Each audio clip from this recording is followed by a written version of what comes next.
Salut mes amours, j'espère que vous allez bien parce que nous, na Pirate Cop TV, on est bien par la grâce de Dieu comme d'habitude.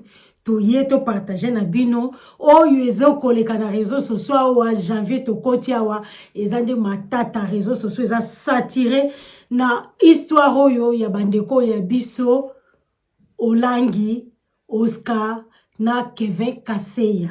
Ça si bino nyoso boyebi couple mythique ou faux couple mythique. Po to yoko telema ba couple baza bango moko te ba faux ba couple salama na ba mboka oyo echa batu na kati ba désordre et mais surtout ceux qui tozolobela ba oyo baza nanu batu na nzambe comme quoi que bango batu na nzambe mais sans plus tarder to yoka nanu oyo uti na minoko na bango propre ya bandeko propre ya Oscar Olangi et puis likolo na ngone mte yoko bakisa Mama international nazasi bino moko boyebiye o ya Afrique du Sud ayo ko pesa biso ba témoignage o kaka témoignage nanga témoignage après likolo nango toko leka toko tshela bino bilili bino moko bomona biso toko ba mingi te parce que o to ye nango ese lo binyoso biso to memi kaka o to zo lo baka tango nyonso awa Oto zo ba biso to okota kutu pa ba pasteur te poso to bito kota pa ba pasteur to ya ola musana ba mort quand biso to zaka na respect na ba mort to ko ya kokota te poto la musa ba mort donc to kotika biloko wana ya ba mort musika biso to ko kende kaka na oyo yo biso to yoki oyo yo famille lobi oyo bango moko ba lobi qu'est-ce qui se passe pa ya Oscar Olangi na Kevin to landa non to yoka bongo biso to zonga.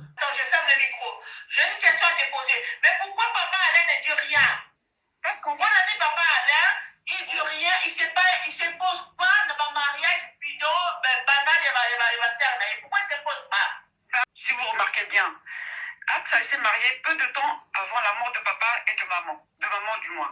Ce qui fait que à ce moment-là, on était encore dans la nostalgie, dans les choses de si on interdit, ça devient ci, ça devient là, oh tu combats contre moi. En fait, c'est un héritage lourd, hein, l'héritage que les 7 enfants de maman ont. Hein. Les enfants de maman, c'est un héritage lourd. Ce qui fait que chacun d'eux a une place dans chaque travail de ce ministère. Ce qui fait que si quelqu'un fait quelque chose ou comment dire dit à l'autre de ne pas faire, c'est encore mal vu. Ce qui fait que là actuellement, elle va voir avec lui Alain et avec lui Virginie et plus nous, parce que nous on laisse pas tomber les choses. Hein. Nous dès qu'on voit les choses ici en Europe, on entend, on prend le téléphone, on appelle et les choses se font quoi.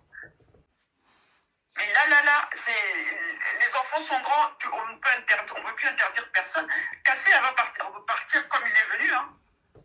Il va partir comme il est venu. Vous en faites pas. Regarde mon autre sœur. Elle est restée, je sais pas, plus de 5-6 ans sans mari. Elle avait ses enfants. Hein. Que à la prière. Attends. Nathalie, tout le monde te regarde. On est 600 personnes là dans mon live. Je voulais te poser une question. Si réellement tu es parenté, tu connais bien la famille Olangi, est-ce que Eunice Olangi, elle est divorcée ou pas? Eunice est dans son mariage avec Guillaume. Il n'y a pas de problème. Bon, Eunice, la famille, exact que Eunice, oh, il y a passé, on a Blaise Manzan. Non, Eunice Olangi. Attends, Nathalie, avant de quitter, on veut rassurer Bissot quand même qui est. Ça parle, ça chichote que Axa Olangi n'est pas heureuse avec Kevin Kaseya. De toute façon, nous l'acte qui a été posé devant cette vidéo-là ne nous a pas plu. Nous qui sommes déjà en Europe ici, cousines qui sont à Kinshasa le surveillent bien aussi. Donc pour l'instant, il est sous la ligne de lumière. Ok. Nathalie, faites-la. Parce qu'on ne verra pas te dire tout le monde a tel maman blanche. Ça a comme maman blanche. Non, ça n'arrivera pas jusque-là. Voilà, si on fait ça, ce n'est pas pour la dénigrer, on comprend bien parce que moi, voilà, c'est une sensibilisation. Oui, tout à fait. Non. Et moi, je ne peux pas vous confirmer que c'est faux ou que c'est vrai, mais ce qu'il y a dans le truc de Kevin, là, Kevin, on le surveille comme l'eau sur le feu. S'il y a un hic, il va dégager.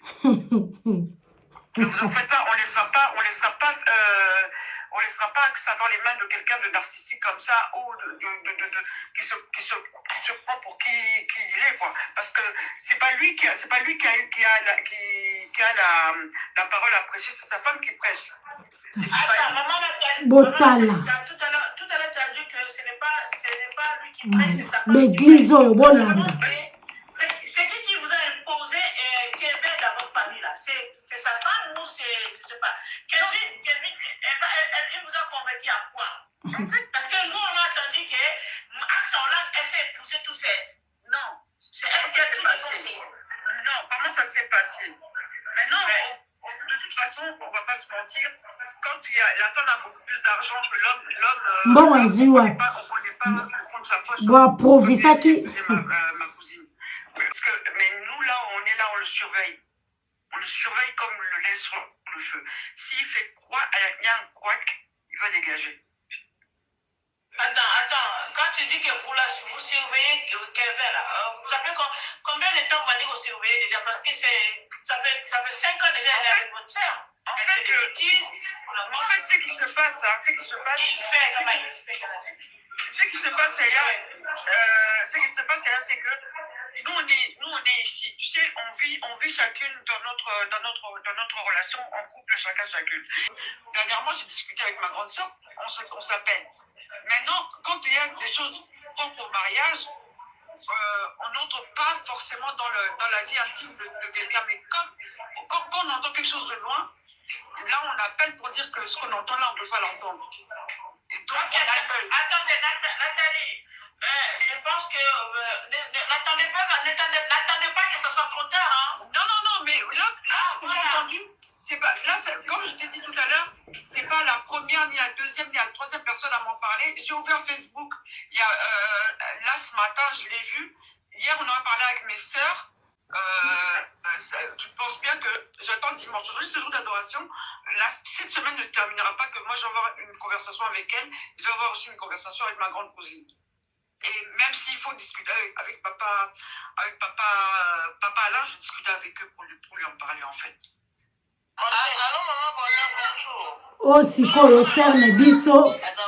Maman international, ayo kokota.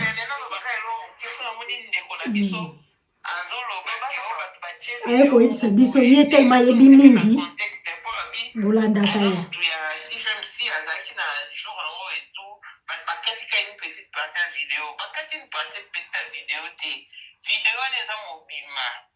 Vidéo plus aki ponne baza bana Atlanta balaki na café chrétien c'est bino lobi que Kevin azara pasteur te ba invitaka e pa ata accordaka e parole vidéo wana n'importe quoi place ata azoloba abengi Kevin apesa batumbote alobi boye tozalaki na papa Kevin na ndako toana famille moko awa na Atlanta basoutenaka biso mingi na bacafé chrétien elelo papa Kevin na ndako azwaki motivation to inspiration ya koya koremercier famille wana en public siko lokola ezalaki motivation ya Kevin mpona Kevin ifalaki mpa akisa loba ifalaki kaka abenga Kevin amata na podium ye moko aloba makambo na ye ke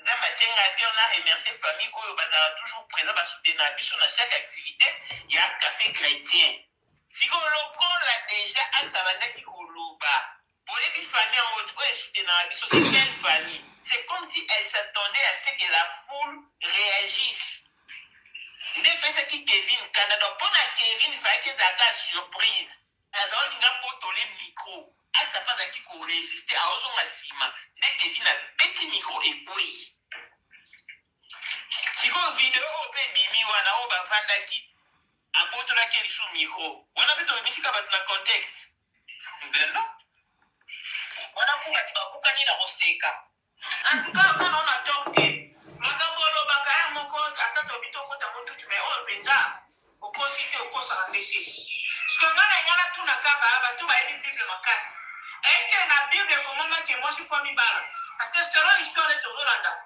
C'est comme si Axe a mis Axe a Nani Maman Bonheur naza anatindela ye baelema ya kecha olangi troisième mwasi ya mobali na yo abenganga lobi na ozosala émission kala nini te na mpe na bezo natindela oyo kosala mwa ta na tiktok otya mpe na bapreuve po akecha alokwa 4e femme sikoyo mobali oyo abali ye wana azala kwama mutu abalaki mwasi moko kala mingi te awa le 2 janvier 2022 mwasi yango basalika akatisa mo mwasi akaboyi libala sikoyo mwasi aosala nezuwa te mpo babali ikecha me azoreklame biloko na ye oyo akendaka nango libala basaki na ye ya bagucci ya bahermes basuper na ye basapato nyonso etikala kuna lokola bakecha baosala mariage na février 2025 26 kecha sala tu abimisa biloko ya mwasi wana mpo jamais akoki ekota libala na ndako ya mobali wana mpo kobor wana na biloko ya mbanda na kati ya ndako yango nde bomoni mwasi sikoyo akobima mpo oyo eza lokola 4e mariage ya mobali wana mpo kecha bali kecha bali to azolinga bala kasi kecha akendaki convention na Canada ti nde place bakutana mobali wana mobali wana asengaki ye demande ya mariage sikoyo nani ye bandimi basalaki manifestation moko ezalaki ya 50 personnes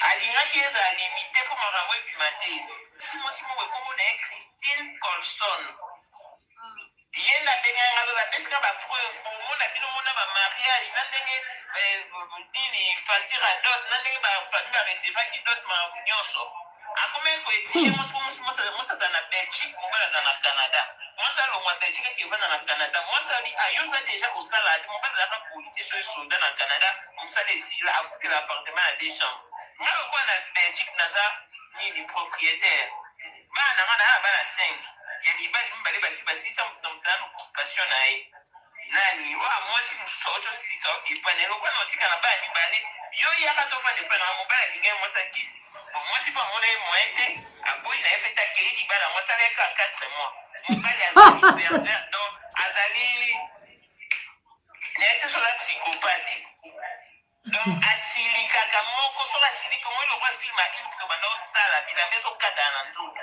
mpo amelaka bakisi mpe ya motu mwasi sikoyo atalaki ke awa soki na sazarde na oya kokufa nde alukaki moyeni na kima longwa Canada azomipa na ye na Belgique na kosa ye mobali keno papa ye nazonga kasi Belgique nake kofixe biloko nyonso comme ça nazwa mwana ya suka ndenge olobaki na ya na ye oyo mosusu wana okobaki aluka place akende donc mosi akomaki kobanga akomaki kopase banuit blanche akomosala dépression na 4 mois wana alors ntango aolongo na ndako ya mobali akecha moye amema biloko ezalaki te mpo mobali alingi oza na basuspicion nde mwasi akendaki atiki biloko ntango mwasi akomi na Belgique abengi mobali soki mwasi ayambi te abengi bana mwasi soki bana mwasi bayambi te abengi mama mwasi donc aa na jour moko oyebi kokoka te nde jour mpe mwasi ayambaki te ntango mwasi azongi ayebisi en tout cas Paul Kobor excuse-moi je préfère rompre cette relation parce que je n'arrive plus nde lokola abalaki ye na 1400 euros nde mwasi azwi 1400 euros atindeli ye na agence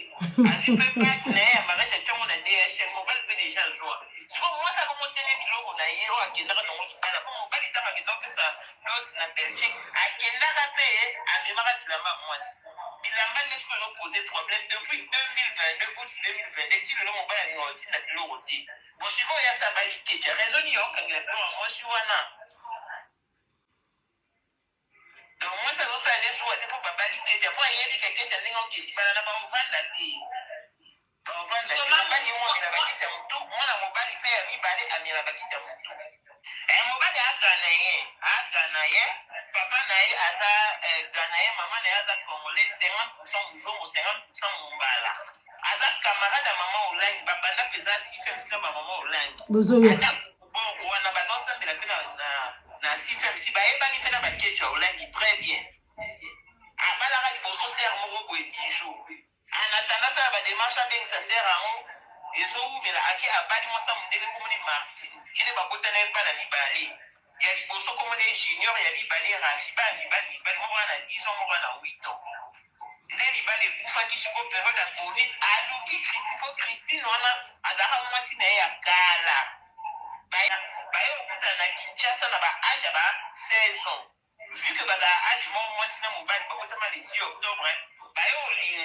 âge à 16 ans, babima na ensemble pendant 6 mois.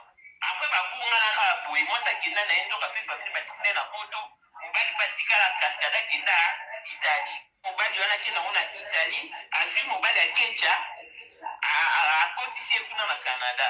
Neta na komi na Canada abala ka siko bijou, lokwa démarche bando ko nda yo bala Martine wana ya modela na canadienne bakota bala libali. Chikota mo libala na Martine ekufi, ayo okuta na ba de kwa Christine na réseaux sociaux. Abi non que Christine tout ça na relation et tout bon plus to invité c'était à quel moment. Bref, bah yo était vraiment en contact avec Christine. Dans l'objet, Christine, tu sais que j'ai toujours eu un faible pour toi, tu es mon âme sœur, je vais t'épouser cette fois-ci à lobby. Bon, moi, si paix, le quoi d'acquis libre à Dimi. Mon gars, la dingue, c'est dans le Canada pour 10 jours. Bon, à 10 jours, on a couru au découvrir mon petit. Quand mon chico est sali, mon bali, quand mon gars a 10 jours, on a premier jour quand a atterri dans le Canada. Mon bali, il n'a pas de fiancé, ça lui demande un mariage. Car on a l'aéroport. Miyibi lokuta. On se dit, on se reprendra, oh oui, nous sommes déjà âgés, on a déjà de l'âge. Moi, c'est pas ça qui a val, bah là, c'est pas bac. Après, mon bali, bah, ok, il y en a pas dans les on a dit, bah là, il va de la Belgique. Dès qu'on est bac, il a dit, à 5 pays facture, j'aime Christine, je vais l'épouser et tout. Bah, PCP facture. Dans le titre, la vie, facture. Qu'est-ce qu'on comprend que moi, je m'en suis dit, non, tant que j'ai qu'à salir 4 mois pour qu'à te on est à l'île. Donc, t'as la lobby, ngamo na boya libala. Ngamo na binisi mbo na ma poche na restituer d'autres nerfs, vu que bah, des comptes comme ça, qu'ils avaient qu'à 1400 €. Mais si comme moi, ça, on sait qu'on est biloko na ye. Bah, bilamba, bah, sac, bah, chaussures, bah, string na ye, bah, soutien, nyo se tika la kuna mo bala kanga. Là, d'autres, na si qu'on est dit que t'as yo, que na dans le mobile, au coup, t'as à moi, si mon boui. Mais, ozo, ça l'effort, autour na so les années, en tout cas, biloko na ye a été décidé, soka okaba, soka okoka, mais bazongisela ye yango. Yango elukenga lobi. Ba preuve wana nyonso na loba na nango. Makambo mazola ya news ya Ketia. C'est vrai, maman a solo. Pacifique, bon, papa bana na ye, a solo même entre bango na bango. Absolument, bazali d'accord te na relation wana. Preuve ane que bazala été même moi na ye moko Ketia azala été na mariage wana. Bato ebele vraiment baza contre yango. Mais problème c'est que eza na bana ya mama olangi baza na tête jour moko batetela so eza kangami na eloko yango nde kande moto osala. Bon vivre ba conséquences eza bien te personne azokosouhaite yango na moto moko mais eya moko eza mpe batête jour na bango. Bazali na bashwa na bango même ye Ketia va Pacifique azali na mobali azali sécurité na ndako na bango na Kitambo. Garçon de la sécurité pacifique. C'est là. Quand tu as un mobile, avec la sécurité, alors pas on a bango. Non, il y a le bango dans le ministère. Pas le ministère, c'est un département de sécurité. Ok. Yeah. Azaki sécurité, c'est comme pacifique. Azalaki alingaka mwana ya maman moko bazaki pe responsable na Luanda. Allez, bon le comme casse le sala ba Robert Babosinzo, de va changer chez Wana. On peut imaginer la mix bah moi j'ai changé garçon les qui fiancé naé avec comme c'est le chauffeur il y a Pacifique na qui tabanda comme ma banque le mettre à maquiller mais à l'époque papa et maman basala qui ont dans le basala été. La famille Nazasi Toyoki est tellement long mais tout ça la longue na histoire au tête ko meka ko diminuer en goto so o ezali essentiel. Mais avant na ngana ya nacha ou bien to sou qui sa poto clôturer parce que ya kolobezate nyonso bato si balobiawa makambo kata nyonso biso tozoloba nazocha bilili oyo biso nyonso tozomono eleki dimanche oyo donc tellement babombi na réseau so babombi mais ti suka balobi balai sale bazola vango so en famille te balai sale ya bato bakomo bimisango nyonso komo suka na réseaux sociaux bango moko bayeko bimisa boyoki ke makambo déjà c'est le cas banda so le 22 décembre so ko babilo moko ndeko na eyeko bima wana janvier 2026 nde makambo na retenir deux choses na makambo oyo sœur na biso cousine propre ya Ketia na Oscar Olangi alobi ke baza tellement na comment dirais-je baza na responsabilité belé vu que na commerce ya business o basalaka crédit commerce business donc ezali ya ministère na bango bafungula ba département belé bato ba nuire na ba nini na peuple congolais na ziwa na te pona ko critiquer famille Olangi na CFMC nani aleka na CFMC te ngamoko na zo sabino na leka na CFMC même ata bambula te banini te soki na lobike na chaka likolo na CFMC te na kosi na leka kuna na tia likolo kuna mais na mona ke bovike na système ka biso chance leki ebele na mona ka ki makamango wawa non pour moi j'avais rien trouvé du bon là-bas yango na retiraka na kenda na sambelaka ndenge na sambelaka ser na biso ya suka wa lobike ba tete la bana wana ba tete la ba Ketia ba Oscar mutu makasi basala ka na ndenge na ba non yaki mutu makasi te parce que tout est permis tellement ba parents na bango ba maman Olangi na papa Olangi balakisaki bango ke sena di kolonio se pesa melibino vous pouvez faire ce que vous voulez yango ba se comportaka modèle ba se comportaka sans plus tarder to koyaka atena mama solo boy santo like ça qu'est-ce qui s'est passé ba des événements o e bomba maki na koko metiso kana ba kokite ba bimisi parce que to lobi le temps de la fête to landananu bongo bisoto zonga. Alléluia. Quand c'est les familles, le nom de la famille avant que j'ai de la toux, alors pardonnez. Amen. Amen. Alléluia. C'est quelle famille? Je vous salue au nom de Jésus-Christ. Le Dieu de papa et maman Olangi. The God of Papa and Mama Olangi. JCC. JCC. The anointing is there. JCC. JCC. Aksa tali micro, mutalo koti micro, ba pesiye micro. Aksa kina simana ye. Ya ba luka lomina aska sokini yango wana. Et Aksa l'axier pas répondre, et genre Ava mécontente. Franchement, le fille, un homme qui quitte sa famille pour sur une autre femme juste pour de l'argent, tu penses que qu'est-ce qu'il peut foutre avec toi? Les jours où il trouve mieux ailleurs, alors Kinde, il va te laisser. Soyez intelligent. We started talking.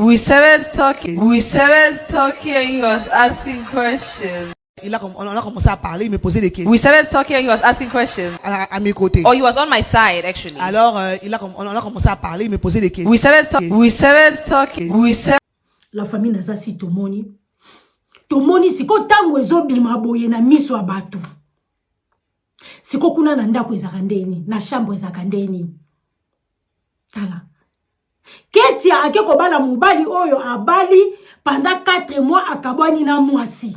4 mois na mariage na ba dot na ba mariage na banini. Moi ça vandi atali ke 4 mois on a kokufa même soki mobali ngona yeba kai depuis. Avant na kota bien na makambo yo, tika na mi bimela ka ande na lingina kote la. Mais c'est parce qu'on a zo tuna na bande ko abiso mibali. Tango bino bozo kabwana mwasi o kabwani na mwasi o zwi biloko na ye o confisquer. Bozo penser nini na makambo e bo lo coutin. Si qu'on a ba relation bozo ke no ko sala. Yo zwi biloko mwasi o kangi. Tango ke ko sala relation mususu ndenge tozo mona wa ya ba Ketia awawa.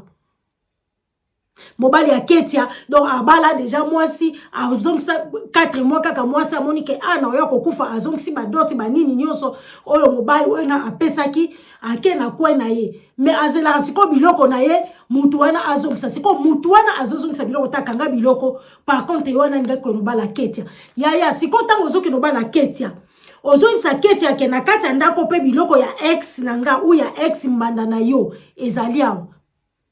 Donc obombi biloko mwasi mususu oke ozoke no bala mwasi mususu ko bosa ngondeni e bolo kutape na bino ba congolais bosala kango ndenge ni bo toyoki ke mobala ngwaza soki ganaye côté mususu congolais côté mususu angolais donc identité kili donc voilà donc ne kaka ba identité zali nde pe ka batu baza batalo kuta tala bozo ko kota na babuzoba comment omona mobala wake ko bala mwasi après 4 mois ka pamba ba kabwani. Ale yo pozo ke kotsa mutu kula botule yaya. Boko sumbe bebe. Opina makamba soni. ya basi ya ba congolaise na mibale ya ba congolais siko tala na bino bano ba olangi to ba kike likolo na se pesa melaki bino tala boss tournaka na poto tala Oscar ndeke bazokse son tala nde bazobotole micro devant batu nyonso devant bandimi la famille biso to baki makambo batwana to okotaka te so to monika boto ya koloba ya ba olangi kutu biso to si to loba to reloba depuis la nuit de temps tellement batu bayoka na bango te. Donc voilà ba résultat yango yo to ka to partager abonné mais pour ton biso to zoloba bozo mona biso net ba satan le diable botala sko ba ange a Gabriel bango wana makambo bazo sala sans plus tarder biso to yaki kaka totalisa makambo ya famille Olangi Oscar Olangi même si makambo zaki ya keti ya te mais likolo na ngope ka ke bimi po kala te sko ekoya na ngope ka ko bima susu devant bango mais to ya robetela ngope soka masolo mais tellement vraiment c'est triste mais ma foi c'est comme ça biso to ya kaka abonné mais pour nous lakisa otozo mona na sena moyoyo le temps de la fin donc voilà c'est de ça qu'il s'agit bata soki bakosi mokili mais nzambo apesa biso pema na bomwe alobi muta okosa sute akobimisa nyonso na poisa yango tozo mona mais dans ce cas biso to lobi bo partager bo s'abonner pourquoi pas bo liker bo cha ba commentaire tokutani prochainement n'émission mususu bye.